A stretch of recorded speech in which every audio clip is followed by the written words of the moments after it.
Hello guys! Next week, Ben and I are going to do a bikepacking trip to Batam. So I thought today it would be great to just show you guys what I'm going to pack for this bikepacking trip, as well as walk you through some of the considerations that I had when planning what to carry. And we'll start right here at the saddlebag. So generally speaking, either you're on or off the bicycle, we would like to really consider how we pack some of our things for ease of access. I feel like in terms of ease of access, the feet bag followed by the frame bag would be the easiest. And then the next two would be the front handlebar bag and then followed by the saddlebag. If you have a rando style front handlebar bag, that would make accessibility to your things much easier than the one that I'm carrying, and I'll show you what I have later. So as I've said just now, the saddlebag is one of the most difficult things to access, and I'm gonna put things that are only needed when I'm arrived at my destination. So I'm gonna put clothes as well as a towel in there. I know many hotels should be able to provide towels while I'm there. It doesn't hurt to carry a spare so that I can actually roll my cycling jersey in the towel after I shower to dry off really quickly and prepare it for the next day's riding. That way I only need to bring one set of bibs for 2 days up to 3 days of riding. At the same time, if we look at this portion of the saddlebag, it's a very narrow, difficult to access spot. So clothes being soft and kind of full of air would be easily compressed into this spot, and that makes it more like the most sensible place to carry my clothes. So the strategy that I'm adapting would be to have them folded up lengthwise like that and kind of roll them up into a little bit of a log like this, and I'll try and push it as deep inside the saddlebag as possible. And as you can see, there is already taken up like about half of this saddlebag, which is perfect and enough to fit in a towel. The same thing for another towel. I'm going to actually try and roll it up this way into a small bundle and try and push it in as deep as I can.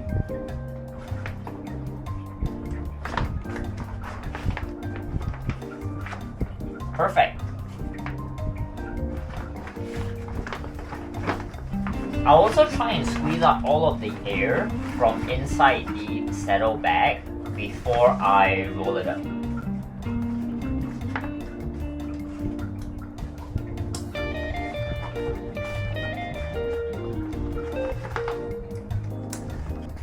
Alright, I'm gonna show you guys this cool thing, alright? So under my saddle, I actually have a toe pick back loader wishbone. What I would do would be to clip the roll top buckles over the back loader. So I just did it with both hands, and this does not allow the saddlebag to sag too much if I don't have if it's not very filled. This also maintains the Garmin radar facing back. So even though this toe pick back loader wishbone is not a necessity, I think it would be great to have for this kind of like convenience. At the same time, on the side, you can actually carry another 2 more bottle cages if you are riding long distances without water. Okay, now clothes are done. We can move on to the frame bag. So as I mentioned just now, the frame bag is one of the easily accessible bags on your bike. So the easily accessible portion would actually be just the top half as well as on the other side. On this side, on the drive side, there is a bigger pocket, while on the non-drive side is a flat pocket for things like your phones or Mac. So on the drive side, I would keep this space for food, which I will put in later. And on the bottom, I would keep things like my spares, things like tube, a foot pouch, as well as a first aid kit. hopefully I don't have to access these things, and so I've decided to put them right at the bottom. As most frame bags have a pocket over here that is a little too tight or narrow, I tend to put things in there that are not needed very readily all the time. For bigger things like this, I would basically put them into the frame bag from the top. So once I put this in bag, I have the front half of the frame bag top shelf to carry my food. So I tend to carry easy to eat food when I'm on the bicycle, such as caramels and Oreo packs. I can easily just bite onto the packaging and tear it apart and start to put the food inside my mouth. As compared to many other snacks out there that require both hands to open up, so I kind of prioritize safety while riding on a bicycle and hope that most of these things can be operated one-handed. So I separate the storage of some of these food between the front half of the top shelf of the frame bag as well as the feed bag. Right, let's get this stuff in. So, cool. So this compartment is still quite big. I've left a little bit of space in there. Also because what if I get other food while I'm on Batam and I still have the capacity to carry them. Right, that's it for this pouch. Alright, at this point you might be thinking, Shannon, what about multi-tool, or what about bike pump? So my multi-tool actually doesn't go into the frame bag. It actually lives inside my crankset. I have a very simple one which includes a super link storage as well as a chain breaker. And my philosophy is kind of like, well, this is a tool for the bicycle, it should kind of live on the bicycle. So this lives very, very comfortably in my Holotech crankset. On the other side of this frame bag is the pump. I have a Lazine pocket drive pump which accepts both Schrader and Presta valve. This thing is so small and yet really powerful to pump at like even mountain bike tires. Compared to CO2 canister, the pocket drive definitely has infinite amount of uses and there is less waste of the CO2 cartridge. So as I've mentioned before, some of these food are also going to go into the feed bag where it will be most easily accessible while I'm riding the bicycle.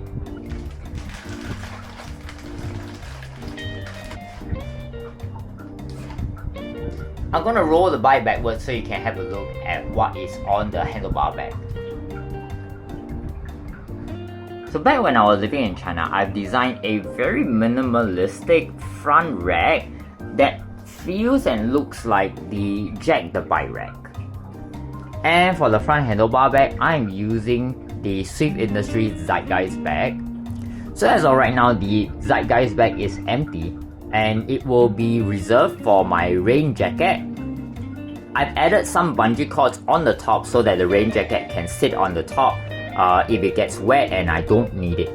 Further inside here, you can see that I've added this extension that is actually a portable charger. And from here, the Zeitgeist bag is secured onto the extension using the volley straps. This allows me to actually put my hand right here, alright, without the bag interfering my riding position. And we're coming nearly to the end of the packing already. There's not much to carry for a 2-day 1-night trip. As for water, there is a 350 ml bottle of water right in front where I can easily access it when I'm feeling thirsty. And two 750 ml water bottle will go on the Topic backloader wishbone. I've just dropped them. And I believe that around Batam, it is not difficult to find places to buy water if we need to. So usually my strategy would be that I would take this water bottle at the back and fill up the bottle in front. If I'm at a stop point, I'll drink out of these bottles. And if I'm on the bicycle, I'll drink out of the bottle in front. Okay, come Sushi. Sushi wants to join in the video. Yes, Sushi. Okay. Yes. Okay, you wanna sit here? Oh, okay. So I guess that concludes most of the packing to be done on this bicycle. Like once again, there's not much to carry for a 2-day 1-night trip. However, what you are carrying might be affected by some of the following factors. Like number 1, are you camping or are you staying in a hotel? Honestly, a tent doesn't add that much of a weight and packing space for your bicycle. However, there will be some conditioning needed if you want to try and sleep in a tent. Your sleep quality in a tent might not be as good as sleeping in a hotel, so that might affect your the next day's riding if you don't sleep well. The second thing I think many people don't really think about, but it's something worth considering, and that would be wheel size. I'm riding a 650B wheel set while Ben is riding a 700C wheel set. Sushi! That will affect how much spares you guys can carry and if you guys can share around your spares. So currently if I carry 650B tubes, I cannot share it with him, however he can share his 29-inch tubes with me. Being able to share your load around with some of your friends is very vital. Because you're going in together, you don't have to carry all of your own load. If one of you guys have too much, you guys can basically share around. The next thing is food. So I bonk very easily. I cannot eat very big meals and would have to eat very frequently as I ride my bicycle. We were planning the route last night and there were places that looked kinda sus. Yes, Sushi. Sushi kinda wants to join me but not be in the video. What was I talking about? Oh yeah, I was talking about food. So as such, I would like to carry a little bit more than I usually would, assuming that I have to eat something every 20 to 30 kilometers. And once again, this amount of food that you are carrying really depends on the area that you're rolling through. If you're going into a town or a very well populated city, then you are not going to be far away from food. When we were in Malaysia, yes, we were rolling through many towns and there were many plantations in between with nothing at all. So we did carry a lot of food with us, however there were many frequent stops to eat proper meals, and so we didn't really eat that much of the food that we carried. For those of you who would prefer having gels, that might be something easier to carry. I just don't prefer to have gels and would like to have things like cookies, biscuit or protein bars. So we can also talk about additional storage. Like I mentioned, there is some more space inside the frame bag, the front bar bag, as well as the saddlebag.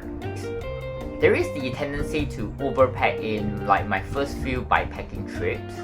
However, I really do find value in leaving some extra room in case you're getting something on the way. The empty space inside the handlebar bag could easily be to fit in more food.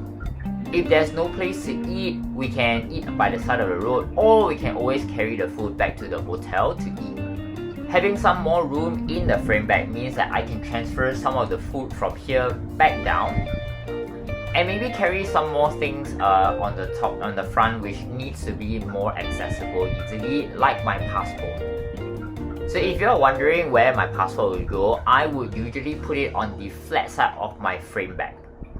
As the frame bag is more waterproof than a handlebar feed bag, I'll put it in a Ziploc bag and just to keep it out of rain and everything else that nature can throw at you. So the frame bag would be the best possible location. So electronics.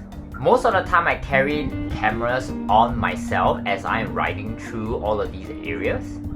My front handlebar bag has space to carry my iPad if I want to edit videos while I'm at the hotel. I think this would be a more logical solution if you're going for longer days and you can edit videos while you're resting. I don't think I'll be doing that, so I'm going to bring all the footage home and edit while I'm at home. And those are just what I want to share in this video with you guys. So the next one that you are going to see would be the Batam cycling trip, and I will see you soon. Bye bye. Sushi, bye bye.